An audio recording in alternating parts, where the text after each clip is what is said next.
পুরো social media এই মুহূর্তে পাগল হয়ে গেছে গিবলি আর্টকে নিয়ে। ফেসবুক, ইউটিউব যেটাই খুলি না কেন সেদিকেই আমি দেখতে পাচ্ছি শুধুমাত্র গিবলি আর্ট, আর এখানে মানুষ বিভিন্নভাবে নিজেদেরকে সুন্দর করে তুলেছে। আমি জানি আপনাদের মধ্যেও অনেকেই রয়েছে যারা এই গিবলি আর্টটা প্রয়োগ করে নিজেদের ভিডিও আর ছবি বানিয়েই ফেলেছেন। কিন্তু এই গিবলি আর্ট আসলে কে প্রতিষ্ঠা করেছিলেন? গিবলি আর্ট বিশেষ করে স্টুডিও গিবলি এর অ্যানিমেশন স্টাইল বিশ্বব্যাপী পরিচিত। স্টুডিও গিবলি একটি জাপানি অ্যানিমেশন স্টুডিও যেটা হায়াও মিয়াজাকি এবং ইসায়ো তাকাহাতা দ্বারা প্রতিষ্ঠিত। কোনো এআই প্রযুক্তি নয়, এখানে মূলত ভূমিকা রয়েছে শিল্পীর এবং তার শিল্পসত্তার। একটা ছোট্ট ফিল্ম হয়তো তৈরি করার জন্য 1 বছরেরও অধিক সময় লেগে গেছে, যাতে সেই চিত্রটা আপনাদের কাছে জীবন্ত হয়ে ওঠে এবং আপনারা সেটাকে ভিতর থেকে অনুভব করতে পারেন। এই আর্টের বিশেষত্ব হলো বিশাল রঙিন ও জাদুকরী দৃষ্টিভঙ্গি, মানবিক আবেগ ও প্রকৃতির প্রতি গভীর শ্রদ্ধা।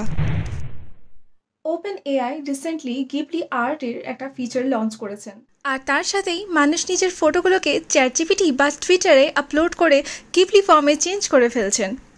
নাও ওয়েট, আমি একটা জিনিস তোমাদেরকে জানাতে চাই। এই গিবলি আর্টের মাধ্যমে এক সেকেন্ডের ভিডিওর জন্য 12টা ফ্রেম বানাতে হতো, মানে 12টা ড্রয়িং করতে হতো। তাহলে এবার বলো আমায় যে যদি একটা 90 মিনিটের পুরো ভিডিও বানাতে হয় তার জন্য কতগুলো ফ্রেম লাগবে, আর তার জন্য কতগুলোই বা ড্রয়িং করতে হবে? প্রায় 60,000-এরও ওপর। আর যেই না কম্পিউটার আমাদের জীবনে এসছে, কার্টুন বা অ্যানিমেশনগুলো তার মাধ্যমেই বানিয়ে নেওয়া খুব সহজ হয়ে গেছে। ফলে ধীরে ধীরে ধ্বংস হয়ে চলেছে শিল্পীর শিল্পসত্তা।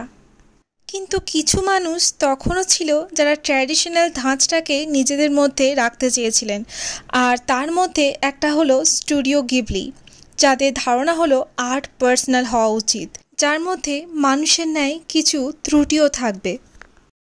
মিয়াজাকির মতো একজন পরিশ্রমী আর্টিস্ট মনে হয় না এই এআই টুলে সন্তুষ্ট হবেন, কারণ আর্টের মধ্যে থাকা উচিত পার্সোনাল ইমোশনস এবং হিউম্যান পেইন। এই ছবিটির মতো এখানে কতগুলো ইমোশনস রয়েছে, জাস্ট একবার দেখুন।